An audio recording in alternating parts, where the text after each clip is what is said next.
idza qada amran fa innama yaqulu lahu kun fayakun. Wa qala Allah Ta'ala, inna mathala Isa 'indallahi kamathali Adam khalaqahu min turabin thumma qala lahu kun fayakun. Sadaqallah. Wa qala an-nabi sallallahu alaihi wasallam, walladhi nafsi biyadihi la yushikatna an yanzila fikum ibna Maryam hakaman adalan fayaksira as-saliba wa yaqtulul khinzir wa yada'al jizya wa yafidal malu hatta la yaqbaluhu ahad hatta takuna sajdatul wahidatu khairun minad dunya wa ma fiha. Thumma yaqulu Abu Hurairah, waqra'u in syi'tum wa in min ahlil kitabi illa la yu'minanna bihi qabla mautihi wa yawmal qiyamati yakunu alaihim syahida. Sadaqallah. Bapak Ibu sekalian yang berbahagia, kemarin kita sudah bahas dari pertama Dajjal sudah, Ya'jud wa Ma'jud sudah, Imam Mahdi sudah, tanda-tandanya mulai nampak pun sudah. Tapi yang maksiat lebih banyak daripada yang tobat. Jadi memang ditunggunya betul. Kapanlah datang Dajjal ni kan? Yauma la yanfa'u imanuhum, kata Nabi. Pada masa itu iman tak bermanfaat. Ketika masuk pada masa zalzalah, akhir daripada masa atau akhir daripada tanda yang ke-9 itu, yauma la yanfa'u imanuhum, di mana saat itu imannya orang tak lagi bermanfaat. Kalau kita tengok kasus-kasus kita sekarang, menyedihkan sangat. Di dalam tulisan Syekh Al-Arifi, tanda hari kiamat, datangnya hari kiamat, pada nomor yang ke-82, Syekh Al-Arifi menuliskan begini dan mengutip daripada hadis baginda Nabi Muhammad sallallahu alaihi wasallam. Halaman 125. Apa kata Syekh Al-Arifi? Annal qawiyya ya'kulud dha'if. Kata Syekh Al-Arifi, yang kuat memakan yang lemah.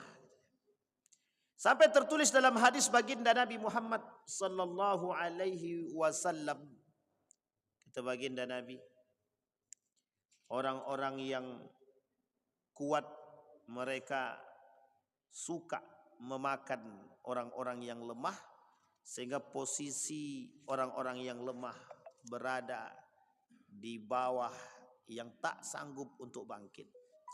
Kalau kita tengok sekarang, miris hidup kita ni. Mengaku beriman tapi kembali kepada masa jahiliyah. Mengaku beriman tapi lebih mentuhankan dunia.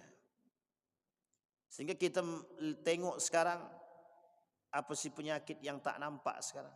Tak ada. Kata Nabi, salah satu di antara 6 penyakit yang menjangkit kepada umatku kelak, kata Nabi, betapa dunia ini menjadi Tuhan bagi mereka. Ya abdad dinar, ya abdad dirham, kata Nabi. Hei penyembah duit, penyembah dinar, penyembah dirham, kata dia. Dia nampak siklusnya itu. Ternyata dampaknya besar terhadap cinta terhadap dunia ini. Orang yang memang dalam benaknya materi saja, ia memang perusak. Sampai dikatakan oleh Umar bin Khattab itu, hancurnya satu negeri ini disebabkan kecintaan penguasa terhadap harta. Dan itu ternyata perkataan Umar bin Khattab hari ini terbukti. Nyawa itu tak berharga di hadapan rupiah itu. Nyawa sangat tidak berharga di hadapan rupiah, tak berharga. Kau mati-matilah, aku bayar 50 juta, selesai. Jadi seolah sebegitu murahnya nyawa manusia hari ini. Mereka yang hidup hari ini seolah menghilangkan keadilan dan menutup mata daripada kemaksiatan.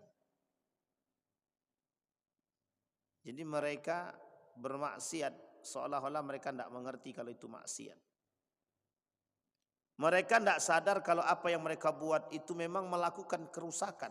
Zaharal fasad fil barri wal bahri bima kasabat aydin nas liyudhiqahum min ba'dil ladzi amilu bih la'allahum yarji'un, kata Allah.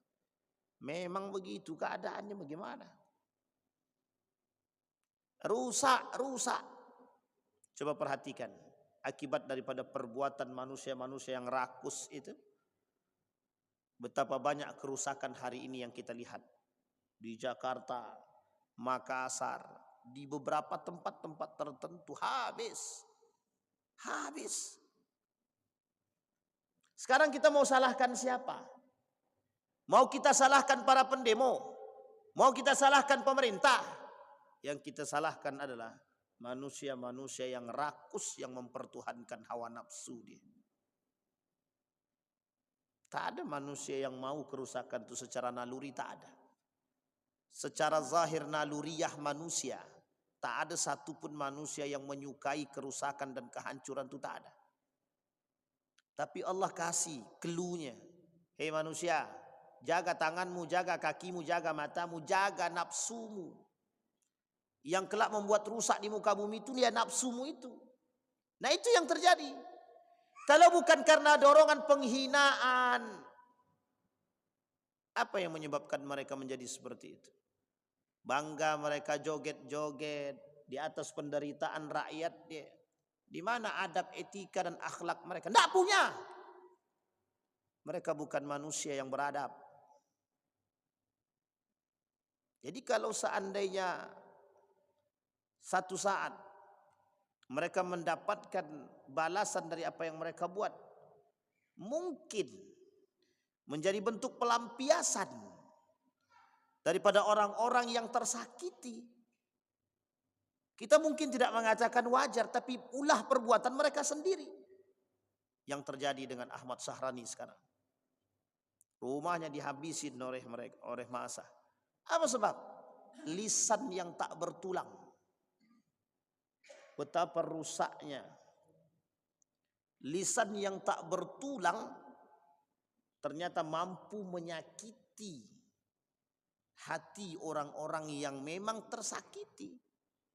Meskipun yang dibuat tetap salah. Tapi akhirnya apa? Setiap orang akan mengklaim mereka benar. Apa yang terjadi? Kerusakan. Perhatikan baik-baik kekuasaan Allah. Allah tampakkan di hadapan manusia. Betapa rumah yang kau bangun tak bernilai sepeser pun di hadapan siapapun. Allah bisa hinakan dan muliakan manusia bukan karena hartanya. Itu buktinya. Hanya karena terpleset lidah yang didorong oleh hawa nafsu dihinakan oleh manusia. Kata Allah, saatnya kau dihinakan. Hina sehina-hinanya.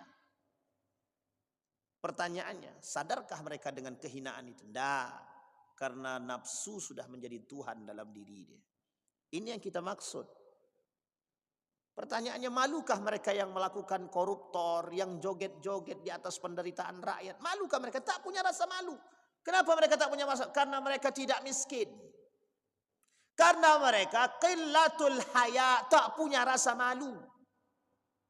Ini orang-orang seperti mereka ini tidak ada gunanya ibadah mereka itu. Nabi yang bilang, bukan saya. Kata Nabi, sittatu asya tuhbitul a'mal, 6 perkara yang merusak amal ibadah. Satu di antaranya yang tidak punya rasa malu.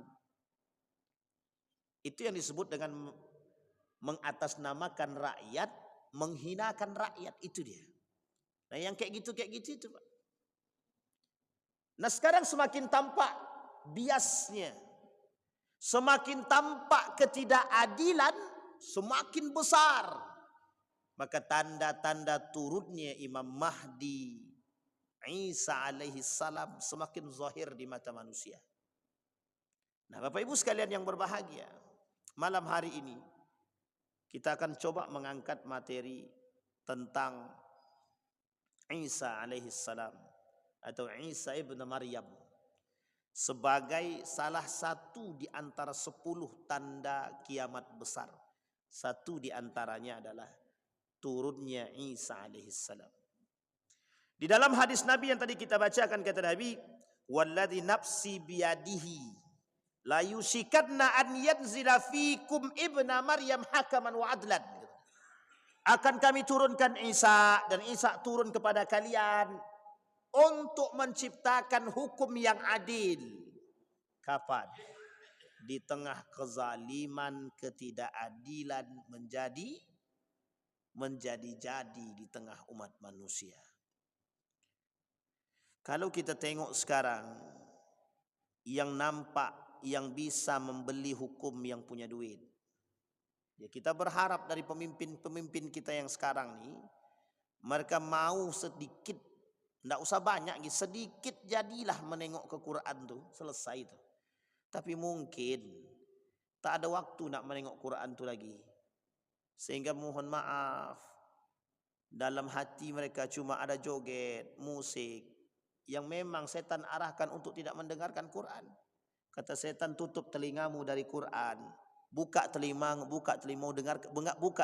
dengarkan musik, sehingga tertutup nurani, terbuka syaitan, jalan syaitan, sehingga sakit. Ini yang disebut dengan Allah dalam Al-Quran itu, fi udhunihim waqra, di telinga mereka ada batu yang besar, tersumbat, enggak masuk. Apa bentuk kehancuran yang akan terjadi? Kata Allah dalam Al-Quran itu, la yuhlikannahum, dihancurkan oleh Allah manusia-manusia itu, ya karena kebejatan manusia itu sendiri. Kita merujuk kepada sejarah kaum-kaum yang terdahulu, kaum Samud. Itu semuanya rusak karena ulah mereka, bukan karena siapa-siapa, karena ulah mereka. Masalah Nabi Lut sudah dikasih tahu, fitrahnya laki-laki perempuan, bukan laki-laki dengan laki-laki, bukan perempuan dengan perempuan. Masih juga dibuat, akhirnya dihancurkan, rusak kan jadi deh. Itu kalau terus menerus tak ada yang punya generasi. Lah kalau tidak ada yang punya generasi, punah semua, habis, hancur. Tapi Allah dulu musnahkan mereka. Allah hancurkan mereka terlebih dahulu sebelum kehancuran itu datang. Nah, itu yang ingin kita banggakan sekarang. Maka kata Nabi, demi zat yang ada di diriku dan di tangannya, tidak lama lagi pasti akan turun di tengah kalian Ibnu Maryam sebagai hakim yang adil. Lalu dia menghancurkan salib, membunuh babi, meletakkan jizyah. Selanjutnya harta menjadi berlimpah ruah, sehingga tiada seorang pun yang mau menerimanya, sampai-sampai satu sujud itu lebih baik daripada dunia dan seisinya. Kemudian Abu Hurairah berkata, bacalah jika kalian menghendaki. Wa im min ahlil kitabi illa la yu'minunna bihi qabla mautih yaumal qiyamati yakunu alaihim syahida. Tidak ada seorang pun dari ahli kitab kecuali akan beriman kepadanya Isa alaihissalam sebelum kematiannya, dan di hari kiamat nanti Isa akan menjadi saksi terhadap perbuatan-perbuatan mereka. Ini poin penting untuk kita lihat, kita imani. Kata para ulama, mengimani turunnya Isa adalah salah satu bentuk iman yang wajib kita lakukan. Jadi mengimani turunnya Isa itu wajib kita imani. Berarti kalau begitu Ustaz, kita wajib mengimani diangkatnya Isa ke atas. Ya betul memang. Apa kata Allah di dalam Al-Quran? Raf'u Isa. Isa itu betul-betul diangkat. Ya. Apa kata Allah di dalam Al-Quran? Wa makarallahu wallahu khairul makirin. Idh qala Allahu ya Isa inni mutawaffika wa rafi'uka ilayya wa mutahhiruka minal ladzina kafaru. Apa kata Allah? Ya Isa, engkau kami sucikan, kami bersihkan, engkau kami angkat ke atas untuk bertemu Sang Pencipta. Dari siapa? Dari kejaran orang-orang kafir. Ini kalau kita tengok sejarah Nabi Isa, ketika Allah menyerupakan seorang pemuda yang menyerupai Isa, Dalam hati pemuda tersebut dia berkata, "Hei manusia, aku bukan Isa." Cuman dia tak tahu, dia tak punya kaca. Wajah dia udah mirip dengan Isa, dia tak punya wajah. Dia tak nampak, dia tak bisa lihat wajah dia ini. Dan dia tak sadar kalau wajah dia udah berubah menjadi Isa. Allah merubah wajah murid yang durhaka kepada seorang guru atas izin Allah. Nah, sebelum sampai ke sana kita lihat Isa punya kelebihan yang Allah berikan. Salah satu kelebihan Isa dilahirkan tanpa seorang ayah dan Maryam tanpa disentuh seorang laki-laki manapun. Jadi kalau seorang anak lahir tanpa ayah, perempuan melahirkan tanpa suami itu banyak. Tapi perempuan melahirkan atau hamil tanpa disentuh oleh seorang laki-laki manapun itu cuma satu, berlaku hanya pada Maryam. Tapi kita ulangi. Perempuan hamil tanpa nikah atau melahirkan atau hamil tanpa suami banyak. Banyak. Tapi tanpa disentuh oleh seorang laki-laki pun cuma satu di muka bumi ini. Maka ketika Ali ditanya, sebutkan orang-orang yang menjadi ajaib, 5 keajaiban yang tak pernah terjadi. Disebutkan sama Ali. Satu di antaranya, Isa yang lahir tanpa bapak. Bahkan Isa lahir, Maryam tanpa disentuh oleh laki-laki manapun. Dan disebutkan dalam Al-Quran namanya langsung. Dalam ilmu Al-Quran, kalau disebutkan namanya, secara zahir Maryam, itu nama aslinya. Maka cerita ini tidak akan pernah terulang kembali. Selain daripada mengambil ibrah daripada dia. Tidak akan terulang. Maksudnya apa? Tidak akan ada lagi perempuan yang melahirkan tanpa disentuh oleh laki-laki pun. Nah, itu tidak akan ada lagi. Nah, kalau ada, berarti kejadian aneh itu. Tapi tak ada lagi. Ada Ustaz di tempat kami, Ustaz, tak pernah berpacaran tapi tiba-tiba hamil. Berarti main dengan setan itu. Selesai. Kan sama-sama goib, Ustaz. Iya, cuman ada yang nyusul gitu aja. Gunderwo. Ini cerita yang sering didengar oleh masyarakat. Baik. Yang kedua, disebutkan bahwa Isa memiliki kelebihan. Isa alaihissalam yatakallam fil mahdi, kata Syekh Al-Arifi. Fa asyarat ilaihi wa kaifa nukallimu man kana fil mahdi sabiyan. Ketika Maryam keluar balik, ini selesai melahirkan, menyandar di pohon atas perintah Allah, di pohon kurma, bersandar, lahir. Ini salah satu strategi yang diberikan dalam Al-Quran. Kalau ingin melahirkan dengan mudah, makan kurma dengan cara yang menyandar, itu cepat melahirkannya. Nah, itu dia. Itu ilmu dalam dunia kedokteran itu, dalam dunia kebidanan. Nah, sekarang perhatikan. Satu kelebihan daripada Isa, yatakallam fil mahdi. Apa kata Allah? Wa kaifa yukallimu man kana fil mahdi sabiyya. Ketika Maryam lewat, Maryam berjanji kepada Allah. Dia harus membisu selama 3 hari. Salasata ayyam. Tidak boleh berbicara dengan manusia manapun. Kenapa? Maryam malu. Sebenarnya bukan malu, tapi perintah dari Allah. Ya Rab, kata Maryam, bagaimana aku menjawab jika ada orang yang bertanya anak ini anak siapa, dan ini menjadi lumrah di tengah masyarakat, akan menjadi perbincangan dan pencibiran. Betul, Pak. Lewat di pasar dilihat. Kata Allah, kasih ilham kepada Maryam untuk tidak berbicara. Puasa bicara namanya. Maka Maryam tidak berbicara.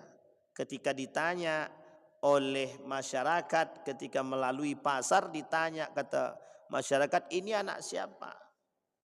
Maryam cuma menunjuk ke bawah kepada anaknya.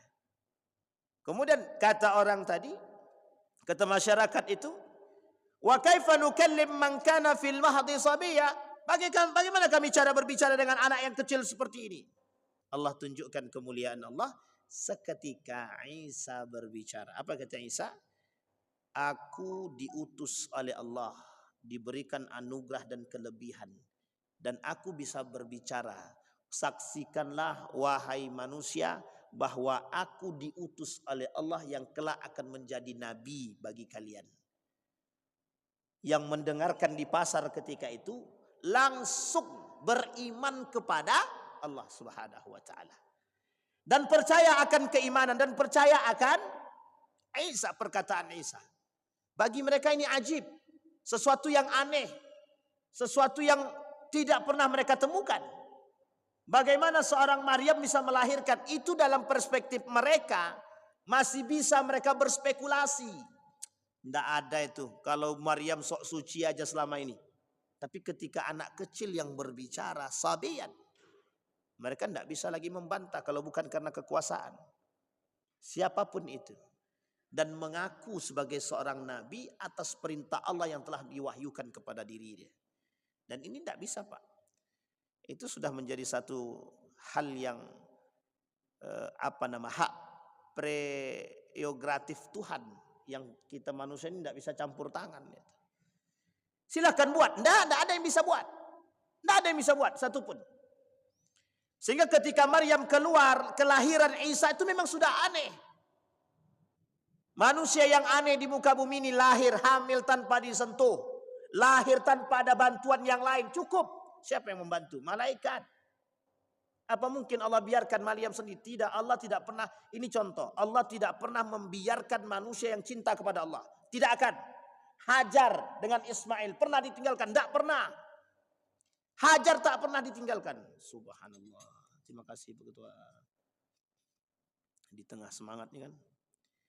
Hajar tak pernah. Kata Hajar, aku punya Allah. Kalau memang perintah dari Allah tinggalkan. Mesti Allah tidak akan mensia-siakan kami. Begitu kata Maryam. Sehingga apa yang terjadi? Apa yang terjadi? Yang terjadi adalah Allah memuliakan Maryam. Di tengah manusia yang menghinakan Maryam. Jadi Bapak Ibu, kita ambil satu pelajaran.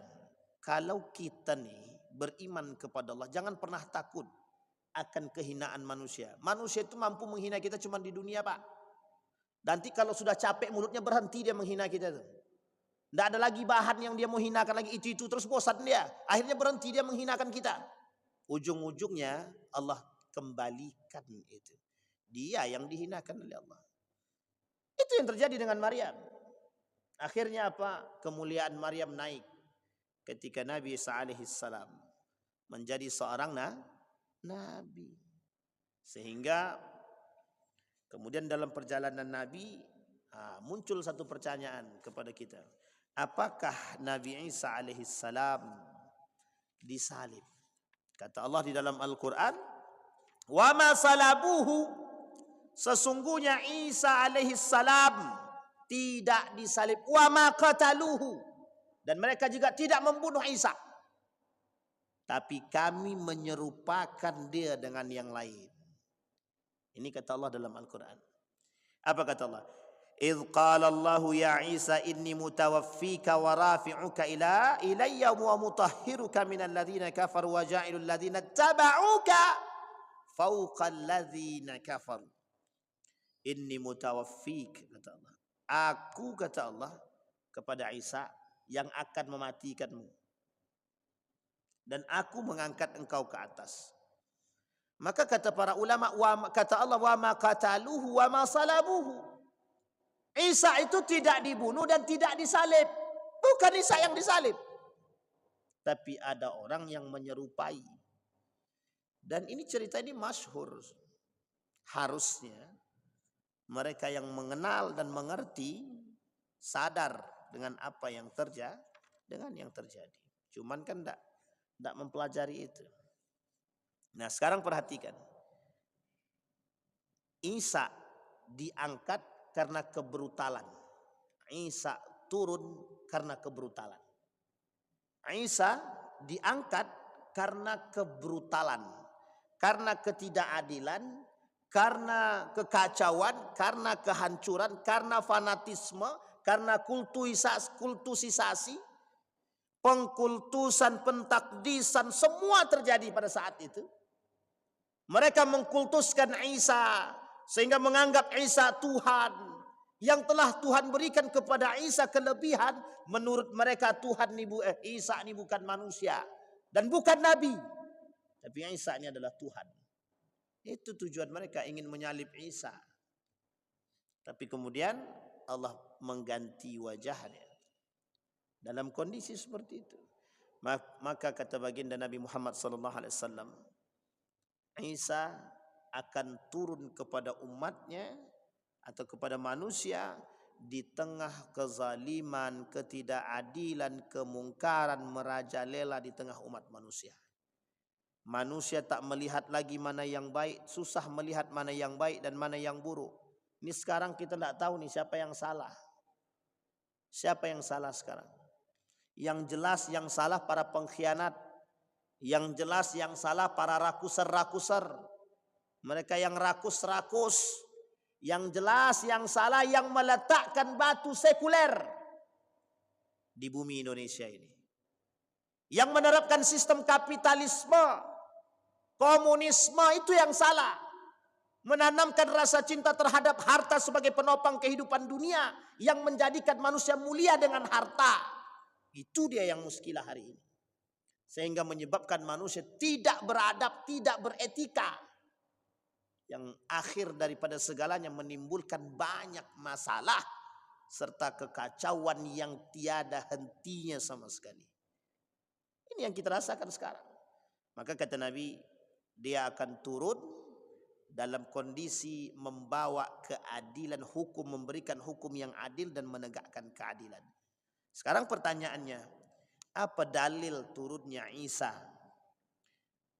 Dalil turunnya Isa wa adillatuhu minal Qur'an, kata Syekh Al-Arifi.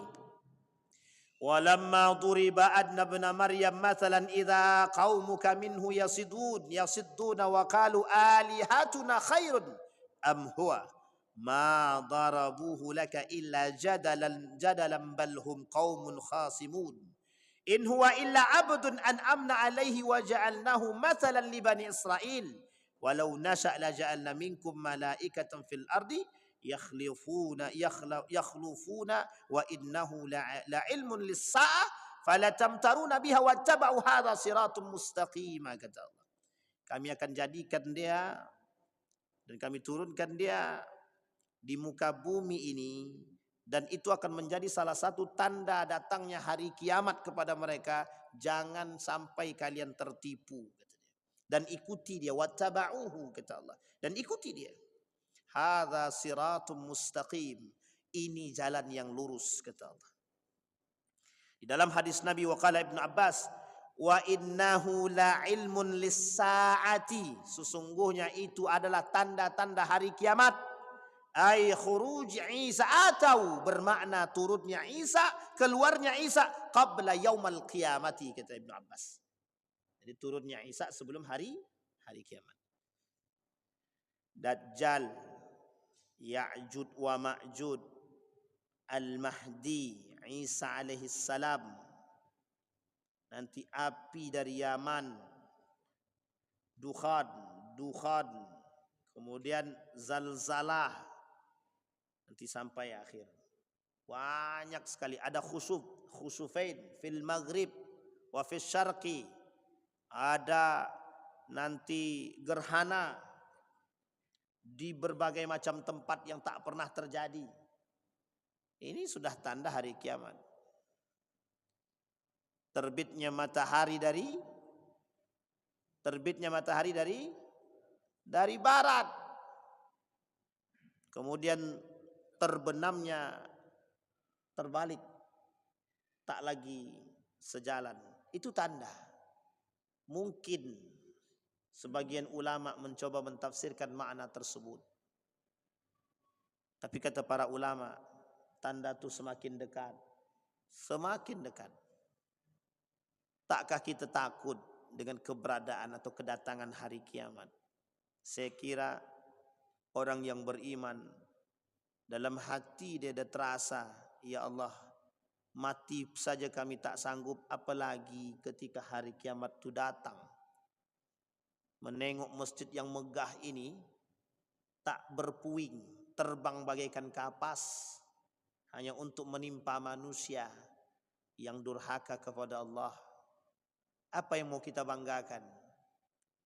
Bukti nyata rumah yang begitu indah cukup dilempar dengan batu yang kecil, hancur meninggalkan bekas dan sisa yang menyakitkan dalam dada. Tak pernah terfikir sama sekali olehnya apa yang dialaminya.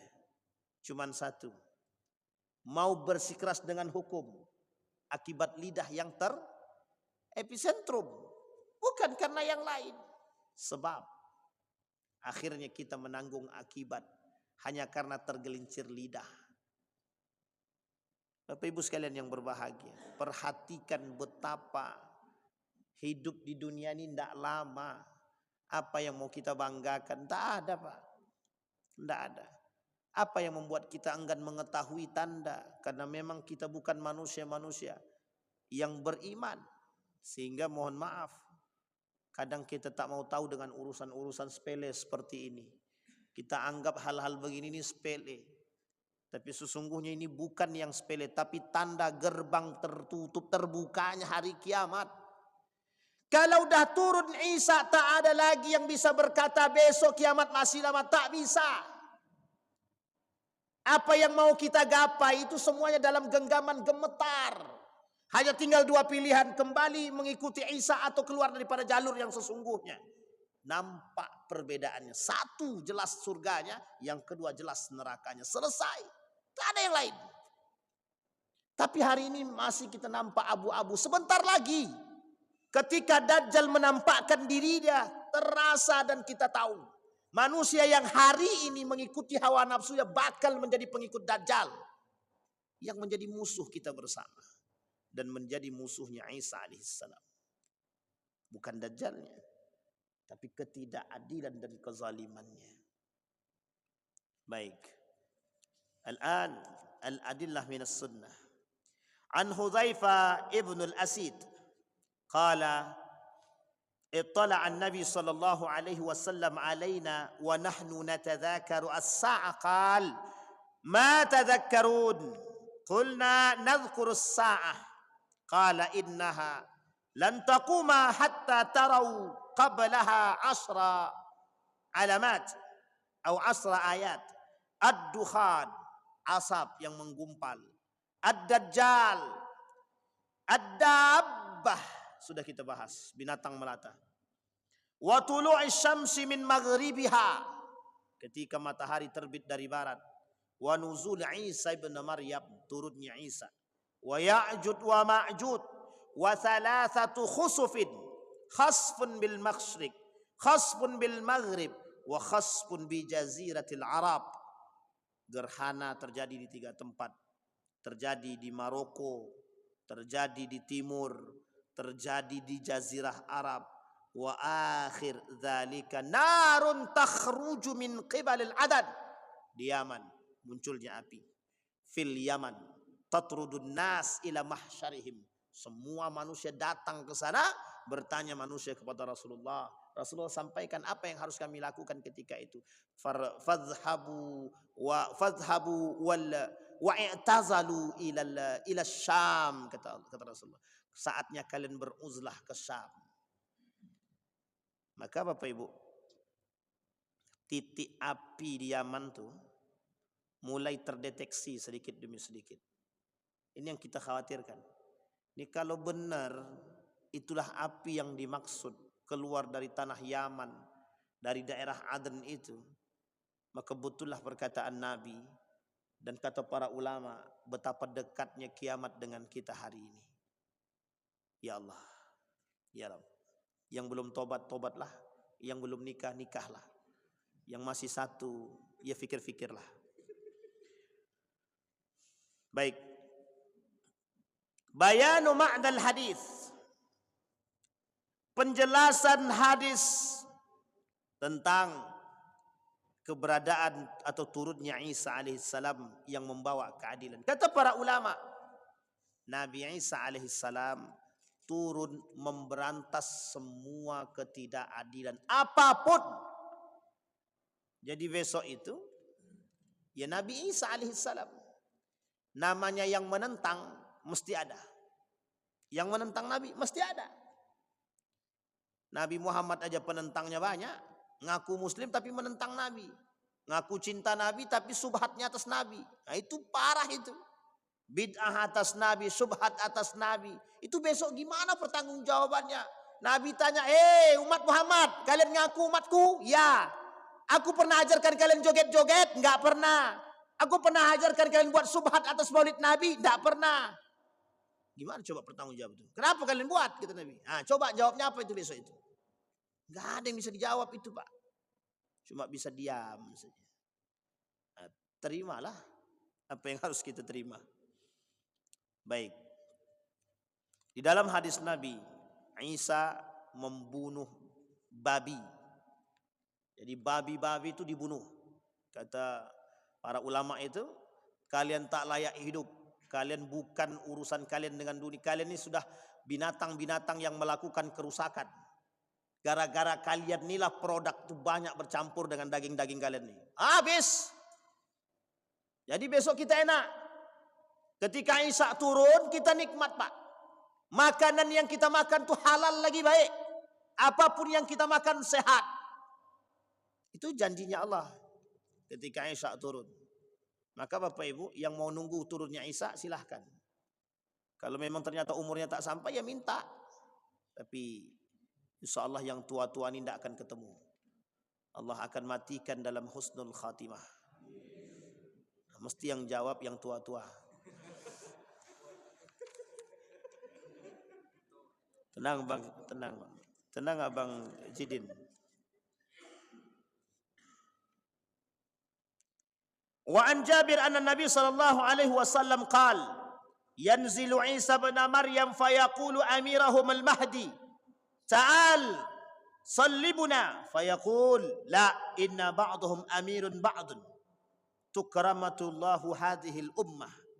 Kata Nabi dalam hadis dari an Jabir dari Jabir, Isa turun mereka berkata amiruhumul Mahdi, inilah pemimpin kami yang dulu pernah lahir dalam keadaan sabi yang mampu berbicara. Ta'al sallibuna salli bina. Silahkan berselawat atas Nabi kami. Fayaqula inna ba'duhum amirun ba'dun. Sesungguhnya setiap di antara mereka akan menjadi pemimpin-pemimpin yang berkiblat kepada keadilan yang dibawa oleh Isa alaihissalam. Tukramullahu hadhil ummah. Allah muliakan umat-umat yang berada di bawah bimbingan Nabi Isa alaihissalam. Jadi saya mungkin berfikir, apakah penguasa-penguasa zalim hari ini menunggu kedatangan Isa? Sementara Dajjal belum datang. Jadi masih panjang umur mereka sepertinya gitu. Pernah tidak Bapak Ibu berfikir, kenapa Allah tak matikan mereka dalam kezaliman seperti itu? Kadang saya berfikir, apa memang mereka dihidupkan untuk memang menunggu datangnya Dajjal? Gitu. Karena biar nanti Dajjal ada kawannya gitu. Takutnya beriman semua, nggak ada yang jadi kawan Dajjal. Tapi enggak Bapak Ibu, enggak. Allah pertunjukkan ke hadapan kita agar kita bisa berpikir, hei orang beriman, setidaknya engkau bisa mengambil pelajaran dari mereka yang bejat, yang zalim, yang berkhianat. Jadikan mereka cermin bagi dirimu. Itu dia. Maka sekarang kita memandang dengan apa? Dengan mata kita, Pak. Dengan akal kita, dengan iman kita, dengan ilmu kita. Isa datang dengan kebaikan, kita menjadi pengikut yang baik. Dan na'udzubillah, orang yang kokoh dengan kezaliman dan kemaksiatan serta mempertuhankan hawa nafsu tidak akan bersama dengan kebaikan. Tidak akan. Hatta yatub, sampai mereka bertobat kepada Allah. Jadi Isa itu cerminan bagi kita orang-orang yang baik, yang beriman. Bukan kita mengaku diri kita baik, bukan kita mengaku diri kita beriman, tapi selayaknya bagi seorang muslim memang wajib beriman dan wajib melakukan kebaikan. Bukan pilihan, bukan. Kebaikan bukan pilihan, iman bukan pilihan. Tapi kejahatan itu pilihan. Kejahatan itu pilihan. Maka fitrahnya kita sebagai manusia itu baik, Pak. Fitrah kita ini baik. Nah, kok ada yang bejat saat lagi keluar dari fitrahnya? Orang yang jahat-jahat itu, yang bejat-bejat itu, yang koruptor-koruptor itu, dia sedang keluar dari fitrah dia sebagai manusia. Berarti apa dia, Pak Ustaz? Pandai-pandailah terjemahkan sendiri. Karena yang tidak punya akhlak, tak punya ini siapa? Nah, tak usah dijawab. Cukup yang tahu saja. Wal adillatu ala nuzul Isa mutawatirah. Hadis tentang turunnya Isa ke dunia, kata para ulama, hadisnya mutawatir, kuat, kewajib. Gambaran kedamaian dunia di zaman Nabi Isa alaihissalam.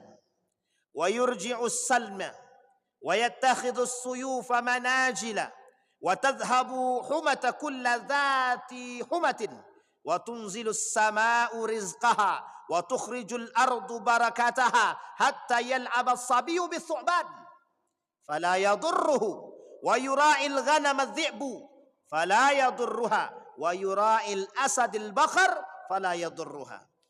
Apa gambaran kedamaian yang terjadi pada masa Nabi Isa ketika Nabi Isa turun? Dia mengembalikan kedamaian dan menjadikan pedang sebagai sabit.